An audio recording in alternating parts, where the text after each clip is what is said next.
Panginoon. Praise God. Muli magandang umaga po sa bawat isa. Tayo po ba'y handang-handa na makinig ng salita ng Panginoon? Ayan. Salamat sa pagkakataong ito na tayo po ay may muling makasama. Privilege na muling lagi din naman natin nakakasama siya, ating guest speaker this morning. Siya po yung ating masipag at tapat na lingkod ng ating Panginoon. Kung hindi po ako nagkakamali, siya din po yung ating head ng evangelism team. Yan. Tama po ba? Ayan. So, palakpakan po natin ang Diyos. Malakas na palakpak. Ayan po. Sa buhay po ni Sister Blessing Bilardo. Praise God! Thank you, Lord, sa buhay po ng ating mga kapatid. Thank you po, Sister Teren. At sa umagang ito, tama na po. Kanina, habang nag-aawit lang po tayo. Ito ba, yung awit talagang pumasok po talaga sa puso natin dahil yung kaputihan ng Diyos. Hindi po pwedeng hindi ipagkaloob ng Diyos sa atin. Eh, kung palakpakan po natin ng Panginoon, every time na inaawit ang bigla-bigla sa God, alam mo po, ang maranasan po natin ay ganun talaga kabuti ang Diyos.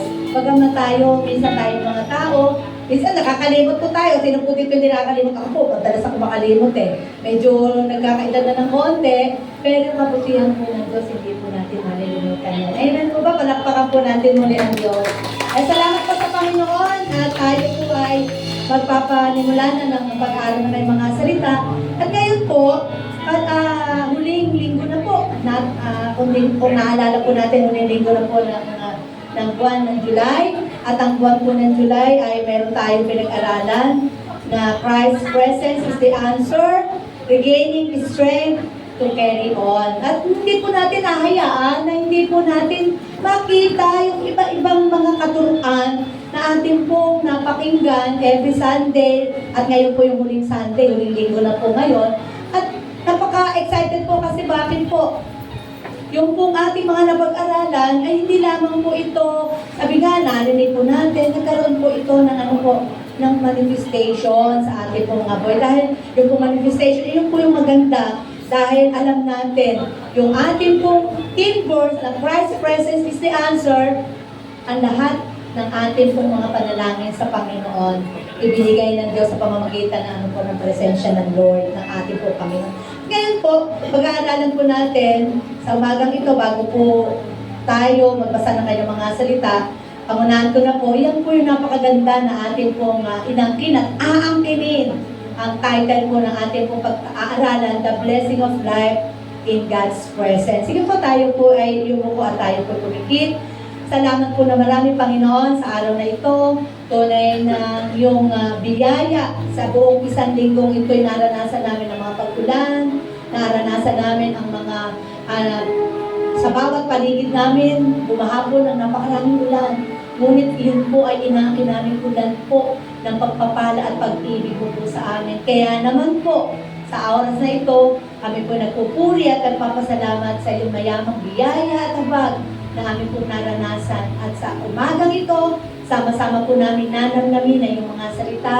Magkakaroon po, O Diyos, sa aming po mga puso ng realization. O Diyos, sa pamamagitan po na yung mga salita na ito, O Diyos, na magiging bahagi po ng buhay po namin na pag nabigyan mo ng pagpapala. Ang lalaki namin, O Diyos, sama-sama po namin namin ito na may kapayapaan, ng may kagalakan at ng may pananampalataya sa aming po mga puso. Kung may nakikita ka pa po, mga pagkukulang at pagkakamali na meron ng aming po mga puso sa pagdako po namin sa lugar na ito. Lord, hayaan mo ang iyong pagpapatawad ay aming pong angkinin at ang paglilinis po na ito ay aming pong maranasan. Salamat po. Namnamin po namin, Panginoon, gaya na isang napakasarap na pagkain at ang pagkain ito ay pagkain po ng aming pong mga kaluluwa. Salamat po.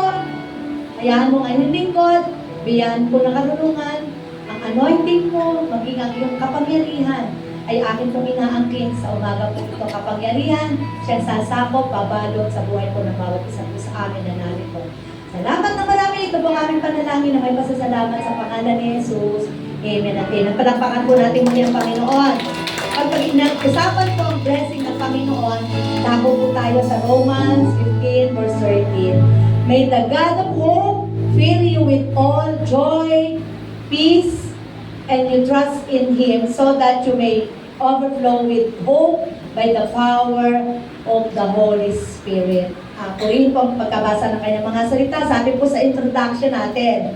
Sabi po dyan, because of our faith in the Lord, Jesus Christ, we have been granted this great honor to know the right way to live.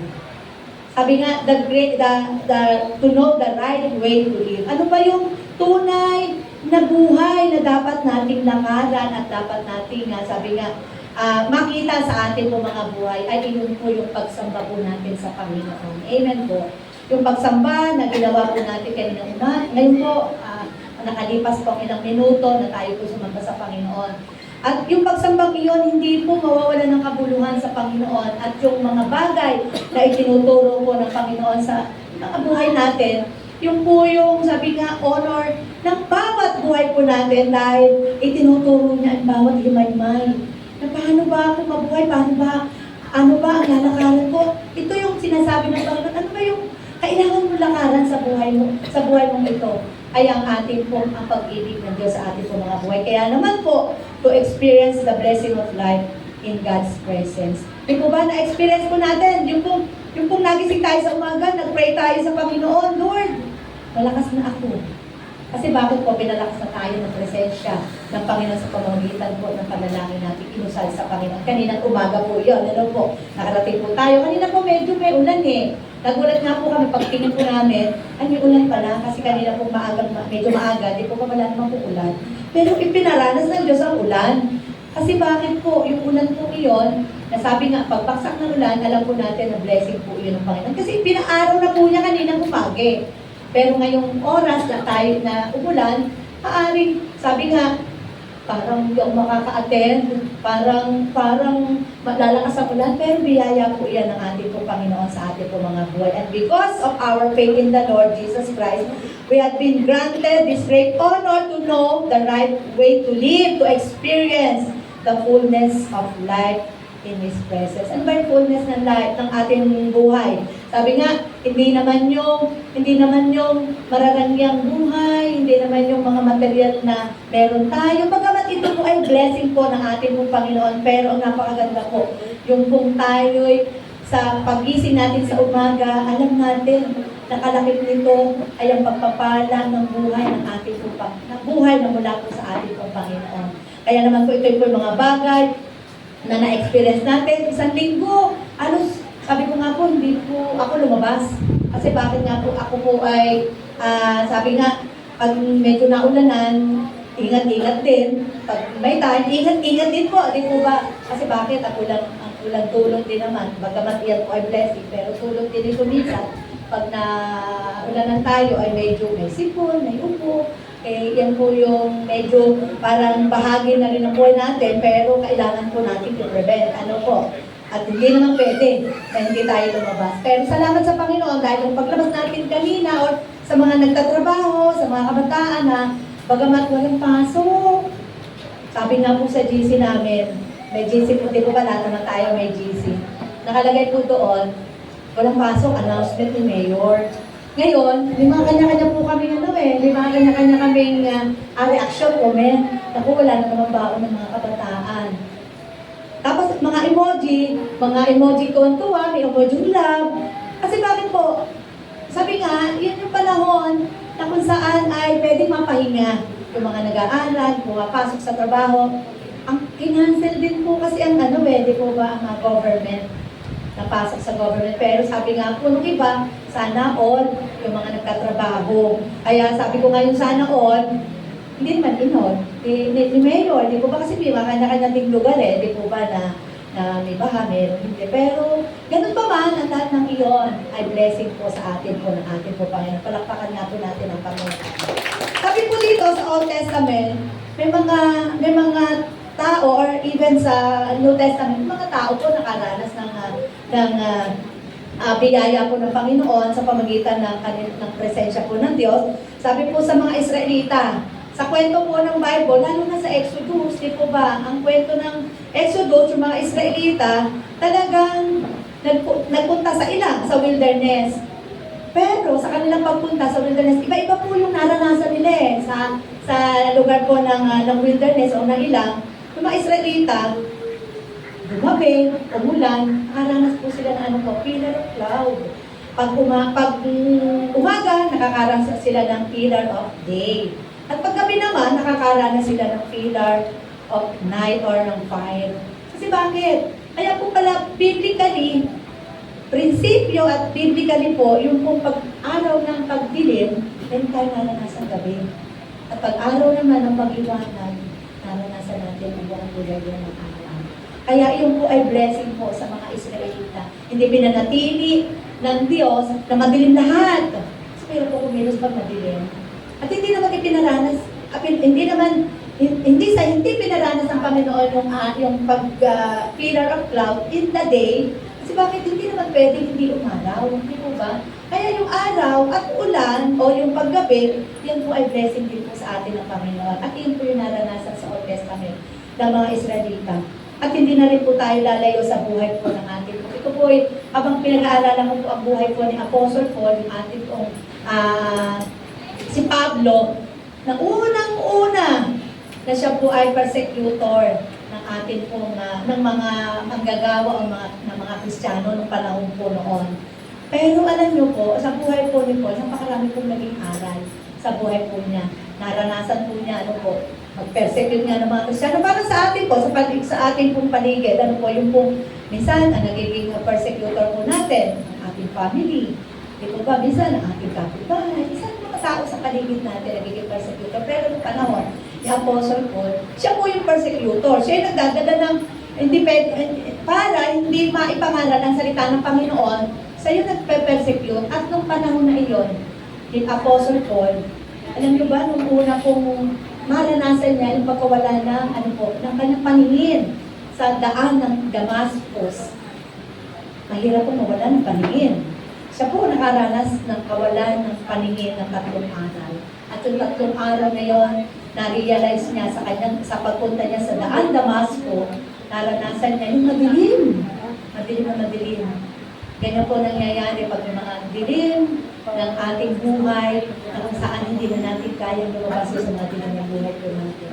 Pero ito po sa daang Damascus, naranasan po ng Apostle Paul sa pamagitan ng presensya ng Panginoon, yung liwanag sa pamagitan ng po.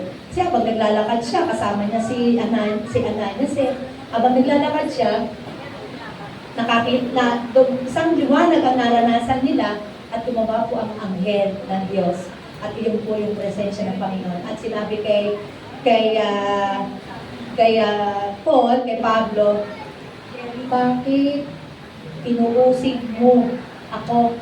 Sabi po ng ating po Panginoon. At dumating yung panahon na yung inuusig nga niya ang mga Kristiyano ng panahon na iyon. At pagking, di ba? Sabi nga kung ano yung ginawa mo sa kay Jesus, kay ating Panginoon. At yun ang ginawa niya ni Apostle Pablo. At dumating yung time na yon, nakakita siya, yung kanyang mata, nakaliskis na daw po yung nakatabon doon sa kanyang mata eh. Ibig sabihin po, doon po sa panahon na iyon, na naranasan po ang presensya ng Panginoon ng Apostle Paul. Doon po niya naranasan yung kanyang mga ginagawa sa ating Panginoon. At doon din sa daan ng Damascus, doon din niya naihayag, naranasan niya yung pagkilos ng Panginoon, yung presensya ng Panginoon, at naranasan niya ang share ng salita ng Panginoon. At dumating sa panahon din pong iyon na nakita ni Apostle Paul ang kanyang sarili sa paanan ng Panginoon na naglilingkod sa ating pong Panginoon. At iyon po ang blessing po ng Panginoon sa buhay po ng ating pong Apostle Paul. Kaya naman po hindi po natin pwedeng hindi mapasubalian na sa panahon ng ating pong dilim, ng ating pong buhay, may liwanag. Kaya nga po, blessing po iyon ng ating pong Panginoon. Palakpakan po natin ang ating Diyos na buhay. Sabi po, sa susunod po, the path to true enlightenment is drawn by God, whose each step brings us closer to His perfect love. Ito po ay anonymous, po. Ang daan daw po ng totoong pagkamulat, sa totoong liwanag ay ang paglapit po sa ating pong Panginoon.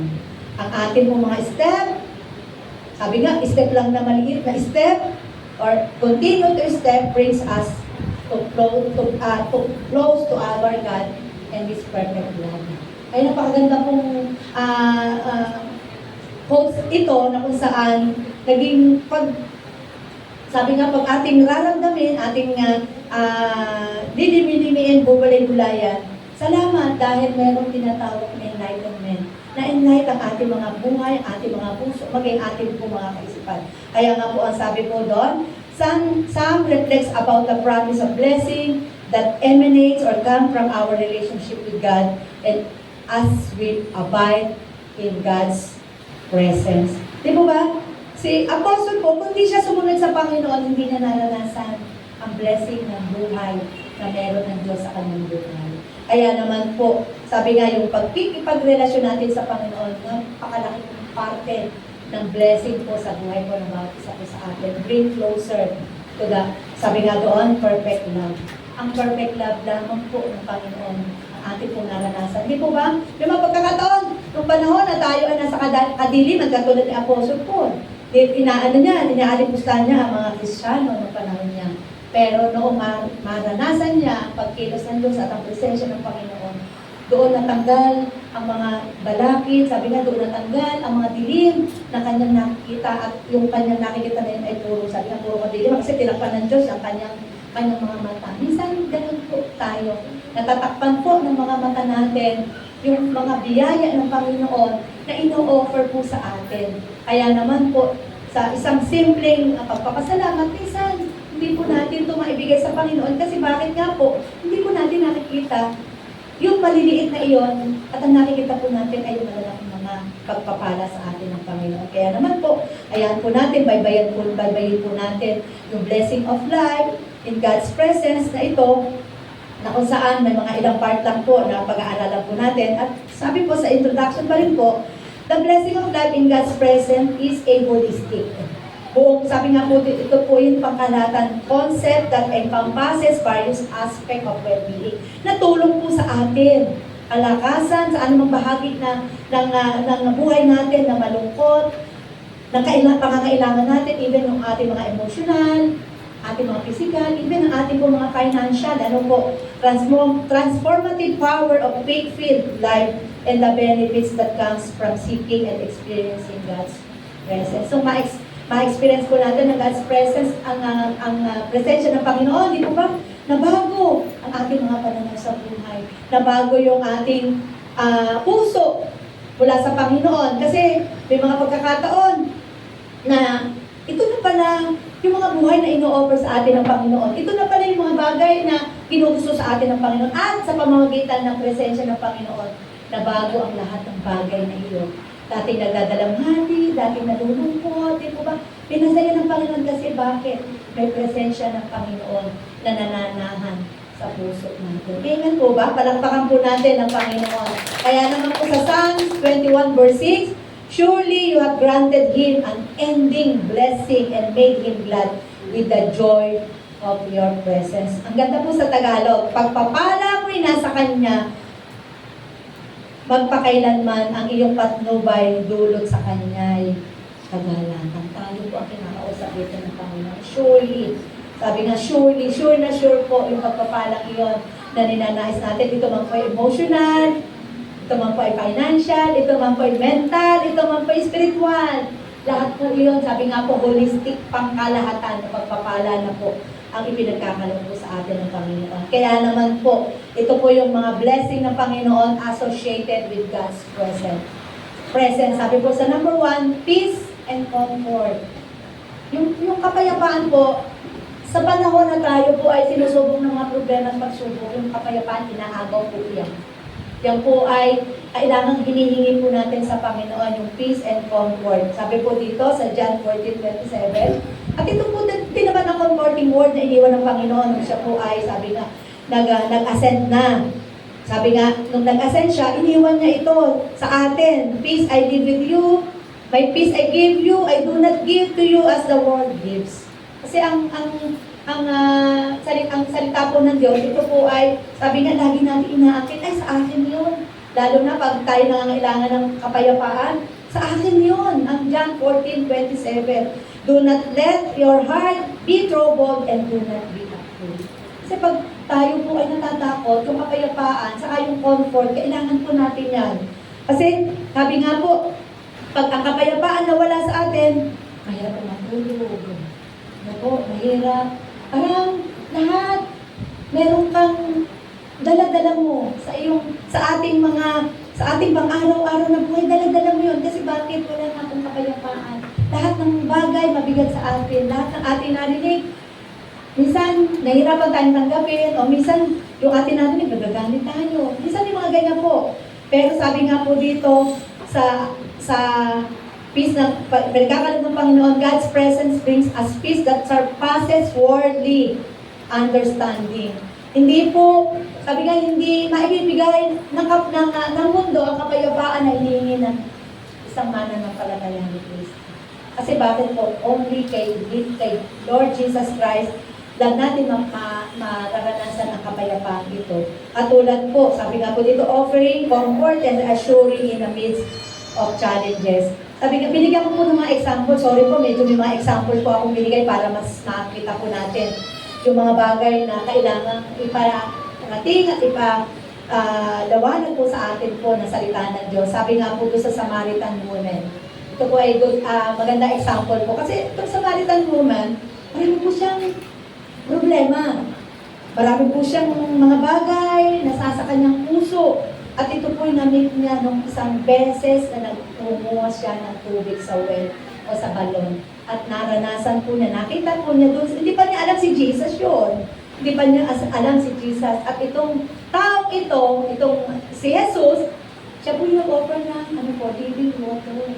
Sabi nga po doon sa salita ng Panginoon, sa kanyang mga sinabi, kung alam lamang ng mga tao ang tubig na buhay na ito na ibibigay at pagkakaroon sa kanila, hindi na sila mauuhaw. At ito po ang naganap sa Samaritan woman. Nagkaroon po siya ng kapayapaan sa kanyang puso. At ang-comfort din po. Di po ba, umalis po siya sa balon na iyon, na punong-puno po ng comfort ang kanyang puso, na comfort siya.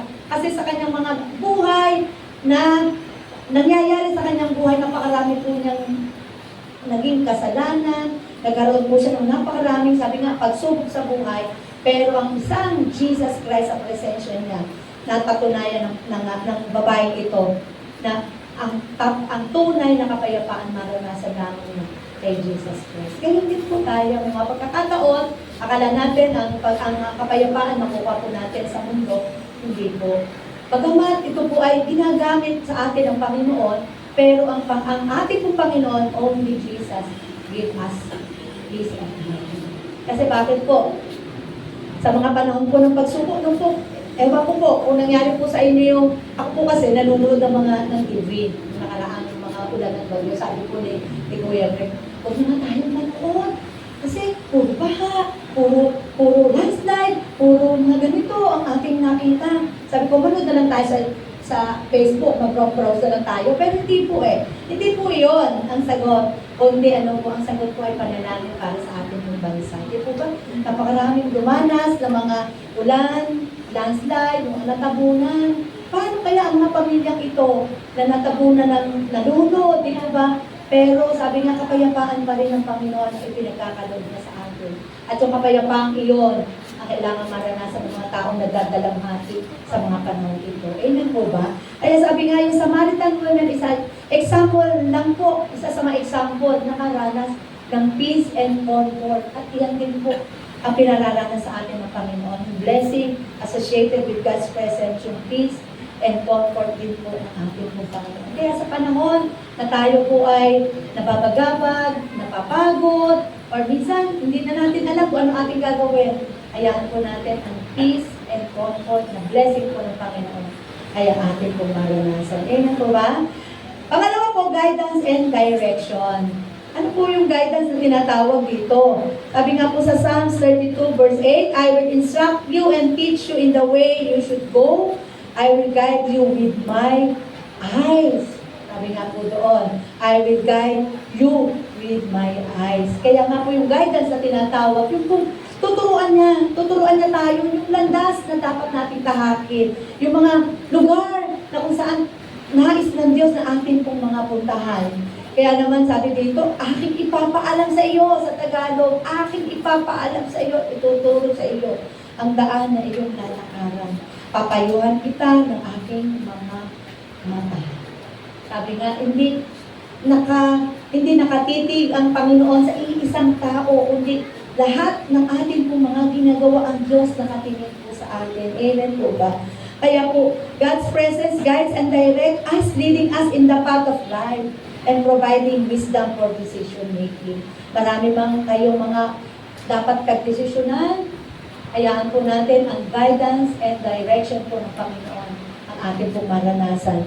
Kaya naman po dito, ang good example po ng sa ating pong Bible character ay si David.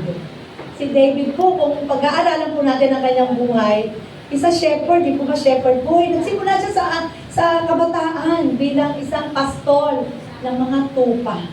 At yung pagiging pastol na ito, nakilala siya. At the end of his life, nakilala siya. At the middle of his life, nakilala siya bilang hari ng Israel. At yung kanyang pagiging hari, nagdaan siya sa panahon na nadapa, tumayo, nadapang muli, pero naroon pa rin po ang kanyang ang kanyang pag-ugnayan sa Panginoon at lagi niya nararanasan ang presensya ng Panginoon. Kasi, di po ba, si David, talagang, sabi nga, yun yung napakalaking kasalanan na kanyang naranasan, pinatawad siya ng Panginoon.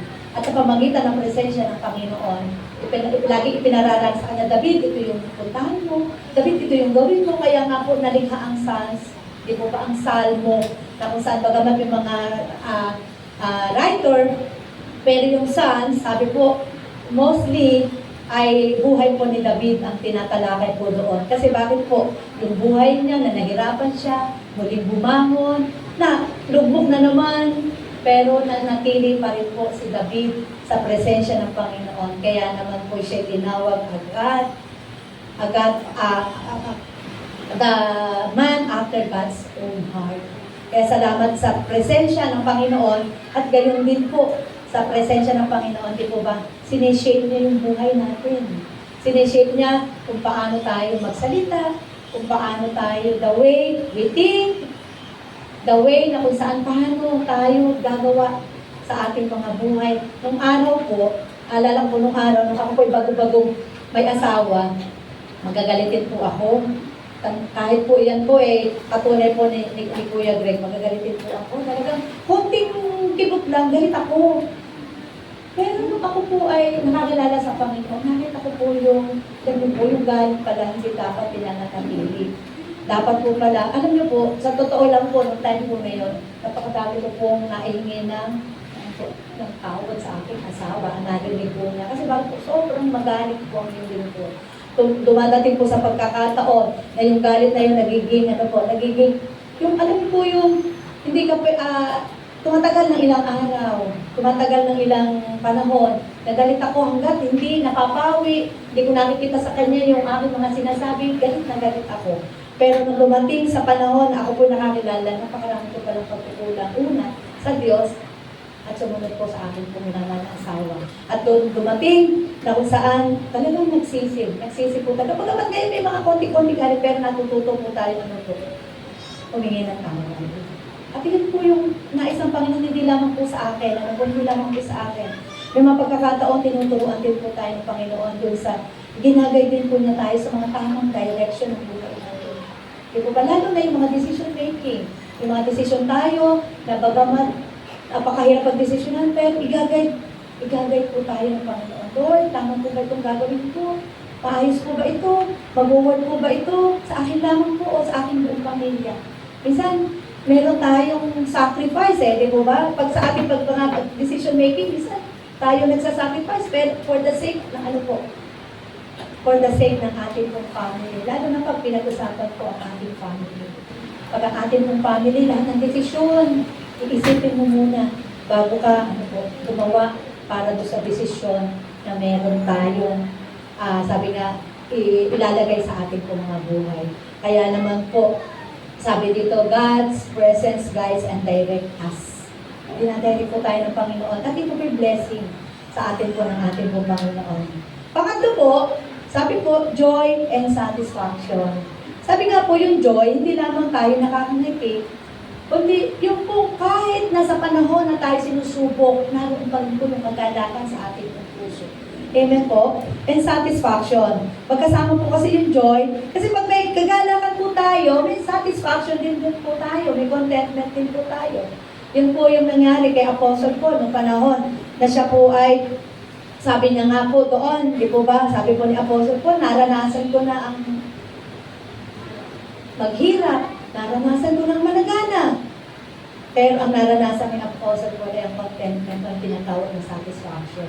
Kaya naman po tayo tinuturuan ng Diyos sa daan na kung saan yung daan ng Diyos sa ating mga buhay. At hindi tayo magkakamali dun sa daan na ating pong lalandasin sa ating pong mga buhay. Kaya naman po sa Psalm 16 verse 11, ito po yung pangako ng Diyos. You make known to me the path of life.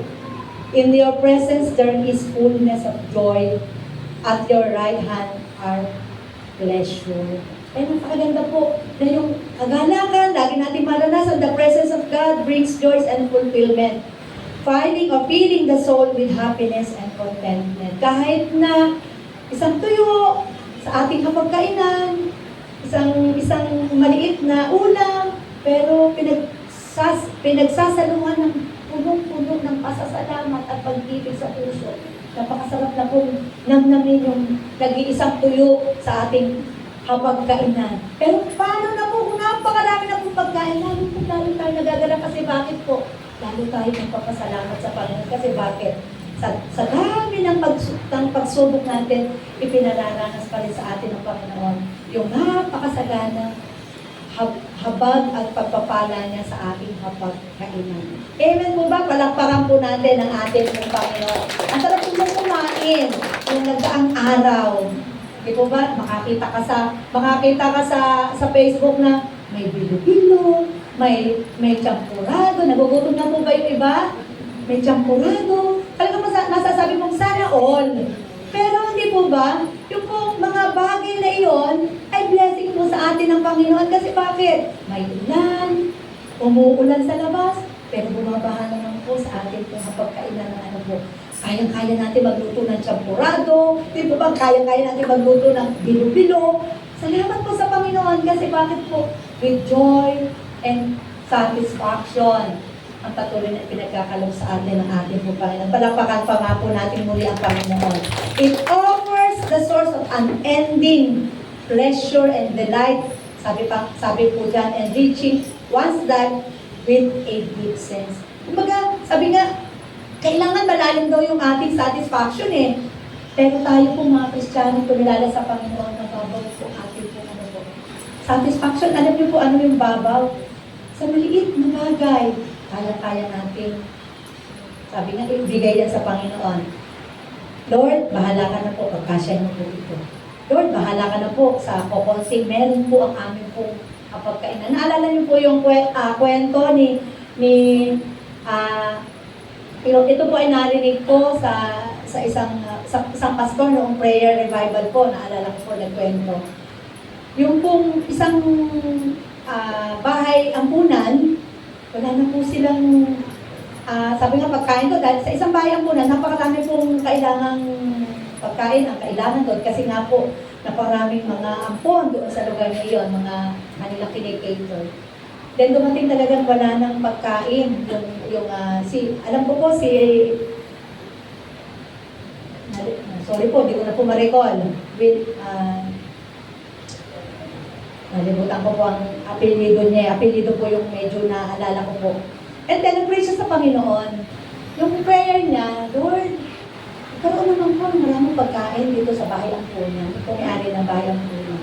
At alam niyo po, may kumatok.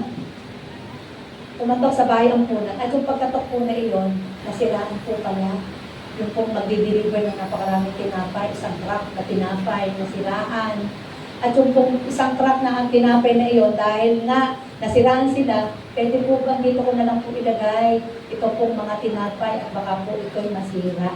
Ganyan po, tamang-tama po yung prayer nung may-ari ng bahay ampunan na iyon dahil bakit po pinagkaluban sila ng isang truck na tinapay dahil ibinigay ng Panginoon ang kanyang pagpapala sa bahay ampunan. Amen po ba? Palakpakan po natin ang Panginoon. At ito pa, kulang pa po, may gatas pa eh. Yung gatas, ano po, di po ba? Ibinigay din doon. At tama naman po, habang nagpe-pray, yung bahay, yung may-ari ng bahay ampunan na yun.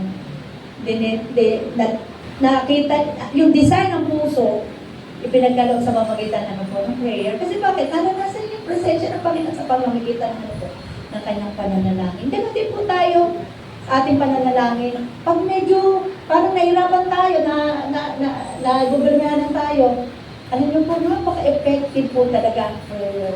At doon po sa prayer na atin po ibibigay sa Panginoon. God's comfort sa ating mga buhay. Comfort ng Panginoon. Kung kailangan natin ng peace ang bibigyan ng Panginoon. Kung kailangan natin ng comfort. At kung kailangan natin ng joy and satisfaction sa presence po ng Lord, ipagkakalipit po ng ating po Panginoon. Amen po ba? Palakpakan po natin ang ating pong Diyos na buhay. At yun nga po, sabi nga po ni Apostle Paul, sabi nga, naranasan ko na maghirap, naranasan ko ng managana, pero Lord, salamat dahil ang lahat ng ito ipinararanas lang po sa atin ang ating po Panginoon. Pang-apat po, sabi po sa ating pong pang-apat, transformation and growth. Ephesians 4:23, to be made new in the attitude of your mind. Magbago na, sabi nga, ng pananaw, pag-iisip, ang ating po mga kaisipan. Sabi po sa Ephesians 4:23. Maganda po sa ESV version, sabi po, and to be renewed in the spirit of your mind. To be renewed. Ibig sabihin po, being in God's presence refines and transform individuals, shaping us into the image of God.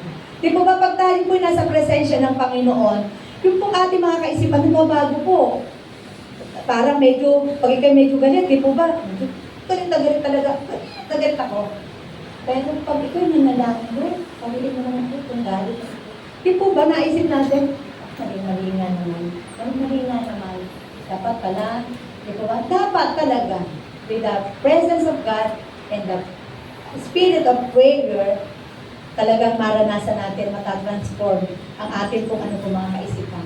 Kagaya din po ni Zacchaeus, ng isang tax collector. Isang tax collector, nangungulig na napakalalaking sa panahon po natin to BIR. Di po ba yung ating mga BIR, sabi nga po. Si Zacchaeus ay isang maliit na tao, pero ninais niya makita ang ating po Panginoon at sa kanyang pag-akyat sa isang puno na isang ginamit, ano po ito no? Ginamit ng Biblia, isang puno ng sikamoro na isang, sabi nga, pag itong bahagi na ito ng puno na tinutungan ni Zacchaeus, nakita niya ang Panginoon. Pero sa atin pong mga devotion, ano po yung puno na tinatawag? Sabi nga po, yung puno na may longing tayo makita ang Panginoon, maranasan ang presensya ng Panginoon. At doon, naranasan ni Zacchaeus ang pagtanggap sa ating pong Panginoon. Kaya naranasan din niya ang pagbabagong isip at puso. Kaya doon, na-transform ang pananaw, na-transform ang buhay ni Zacchaeus at nag-grow siya sa Panginoon. Dahil bakit? Kung hindi siya nag-grow, dinala niya si Jesus sa kanyang tahanan. Dahil alam niya na sa pamamagitan ni Jesus, maliligtas ang kanyang pamilya. At doon, pinatuloy ng pamilya ni Zacchaeus at si Zacchaeus sa kanyang tahanan si Jesus. Kaya naman tayo, ganun din po, yung mga pagkakataon na sabi nga, iba ka na at iba na tayo ngayon. Ito ba, na-transform na ating pong mga isip, ating mga puso, at doon dumadating, habang nagtatransform tayo, naiiba ang ating mga pananaw sa buhay, nag-grow din po tayo sa pagkakilala sa ating pong Panginoon. Kaya kung tayo po ay bago-bago lamang nakakilala sa Panginoon, hayaan po na itong transformation ng ating Panginoon at ang grow sa kanyang mga salita, maranasan at maging pagpapala po sa ating po mga buhay. Amen po. Kaya sabi nga, being in God's presence refines. Sabi nga, and transform individual. At tayo po iyon. Tayo po. Amen po. Susundan po ng strength and perseverance.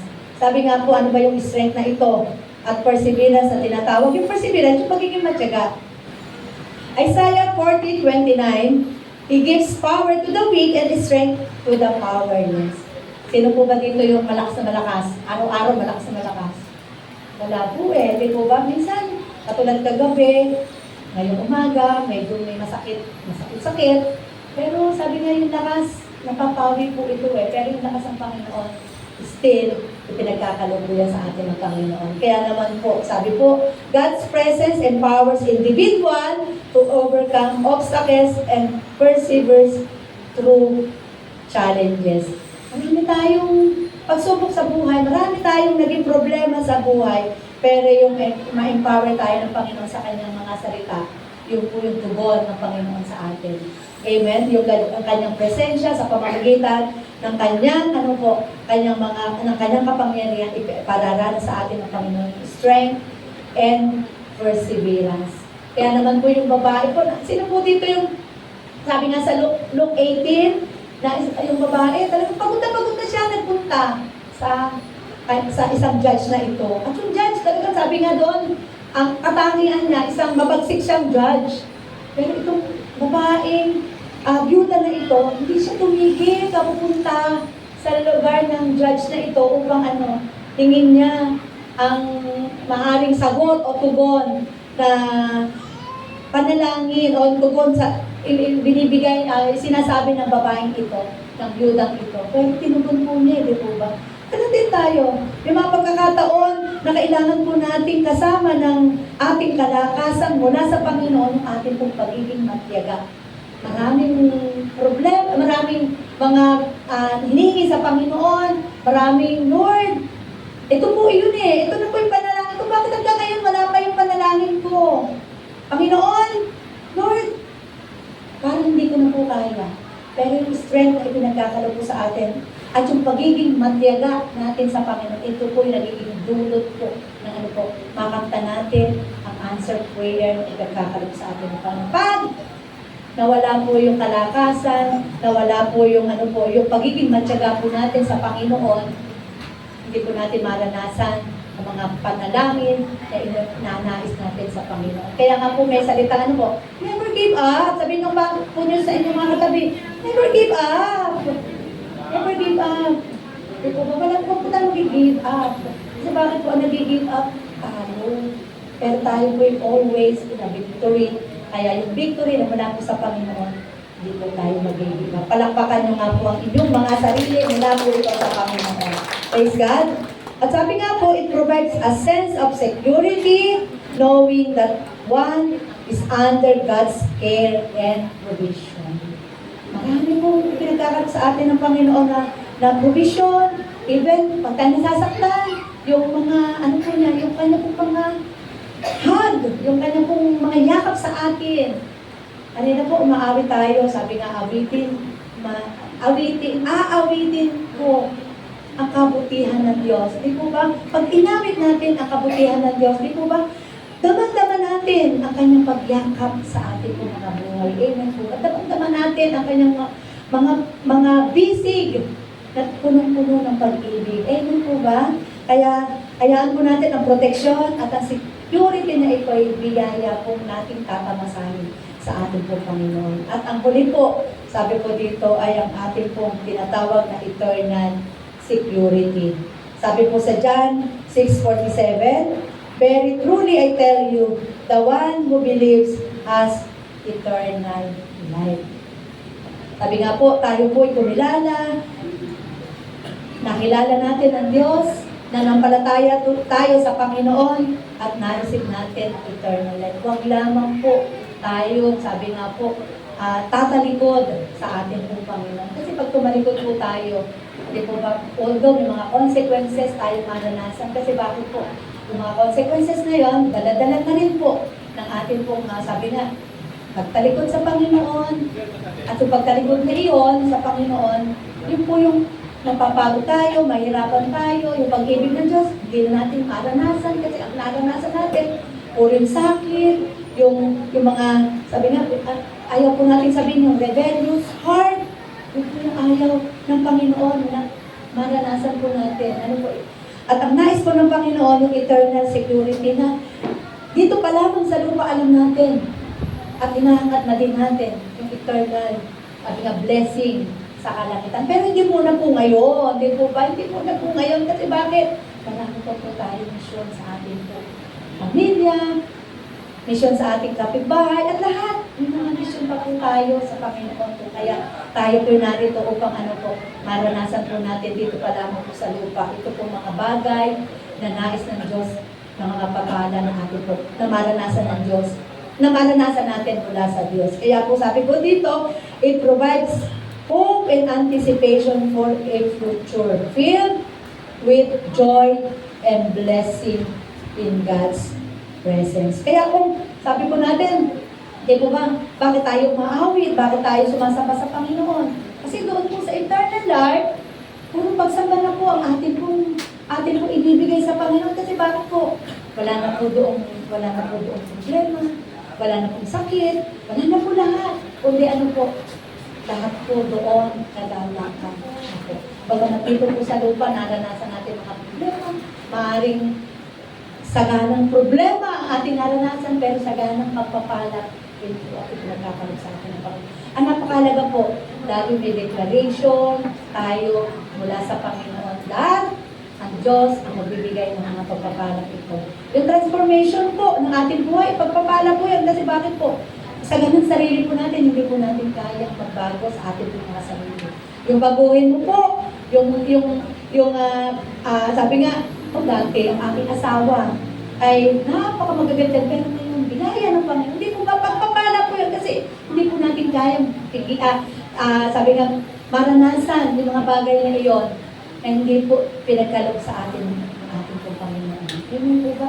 Yung mga bagay na akala natin, hindi na natin maranasan, pero mula po sa Panginoon, ipararanas po natin. Sa atin po yan ang Panginoon. Yung kapayapaan. Una-una po kasi kapayapaan di po ba?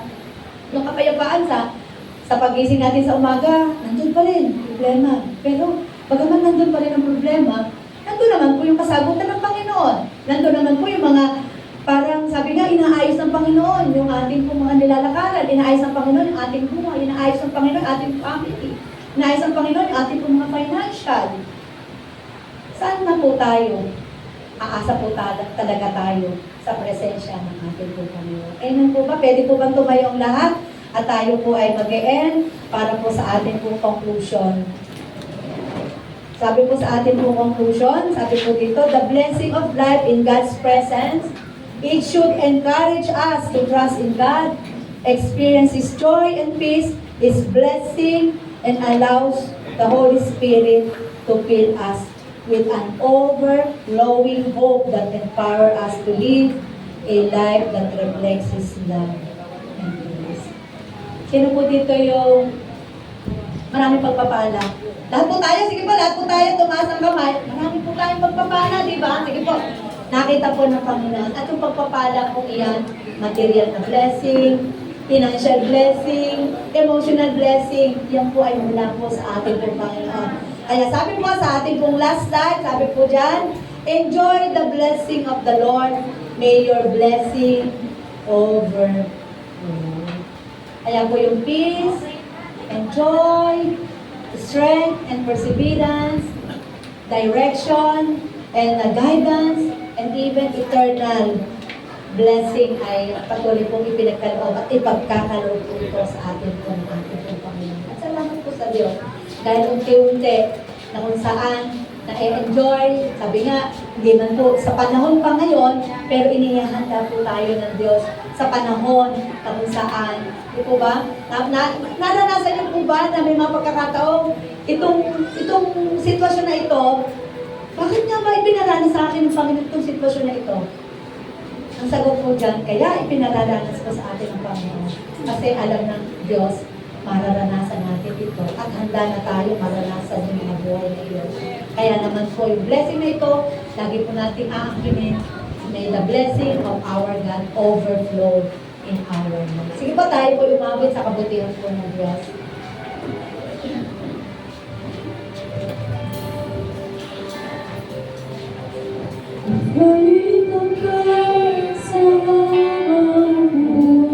Pwede po bang itaas natin ang ating mga kamay? Para po sa masasabi po natin kung ang ating pong Panginoon, tanda po natin ang pagsamba.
Salamat po na marami, Panginoon. Kabutihan mo yung dinagmamaliw sa aming mga buhay. Bawat umaga, bawat araw. Salamat po, O Diyos.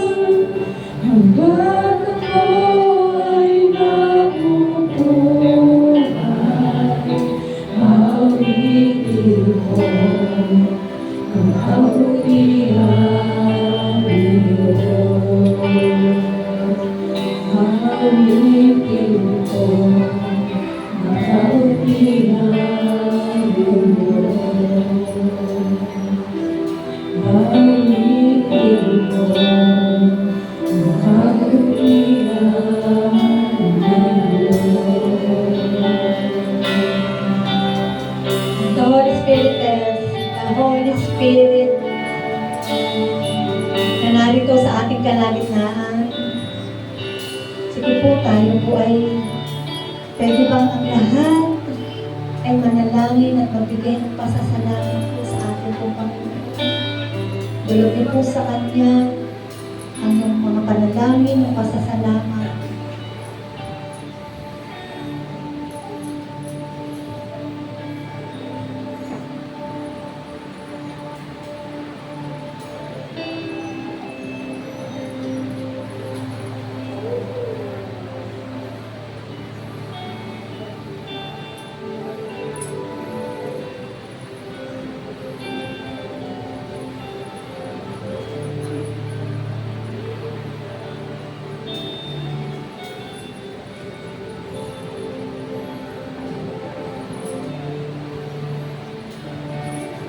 Salamat po, O Diyos.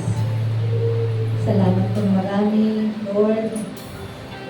Hindi po nalinghat lang ang mga kalamidad ngayon upang hindi po namin kayo mapapuli. Kaya nagpapasalamat po kami muli sa isang linggo na iyong pag-iingat sa aming mga buhay, especially in this province of Cavite. Lord, salamat. Dahil Lord, nandito kami nakaawit sa iyong kabutihan, nakasamba sa iyo kami na umaga pa lamang po, ipinaranas mo po sa amin ang iyong presensya sa pamagitan po ng ating pong mag-awit at pagsamba at pasasalamat. Kaya naman po sa umaga ito, hindi po namin nahayaan pang individually ay ikaw po ay aming pong mapasalamatan. Salamat po na marami, Panginoon. The more na maranasan po namin ang isang yung pagsama sa pagtatapos po ng month of July, Lord. Alam ko pong nangusap ka at patuloy na naranasan namin, O Diyos, yung presensya sa aming pong mga buhay. At sa buong buwan na ito, O Diyos, Lord, salamat dahil meron kang mga salita na yung itinuro sa buhay po ng bawat isa po sa amin. Salamat po, pagpalain mo po ang buhay ng bawat isa. At naman ang panalangin pa ng iyong mga lingkod sa umaga po ito, even sa kanilang family, sa kanilang pong mga negosyo, sa kanilang pong ministry, even sa bawat eskwelahan o kanilang pong mga mag-aaral, mga estudyante narito, Lord. Ikaw po ang tutukol at kakakat po sa bawat panalangin ng kanilang mga puso. Salamat po sa iyong po lahat ng papuri, pasasalamat pagdakila sa tanging pangalan ng aming pong Panginoong Jesus. Amen and amen. God bless us all. Praise God.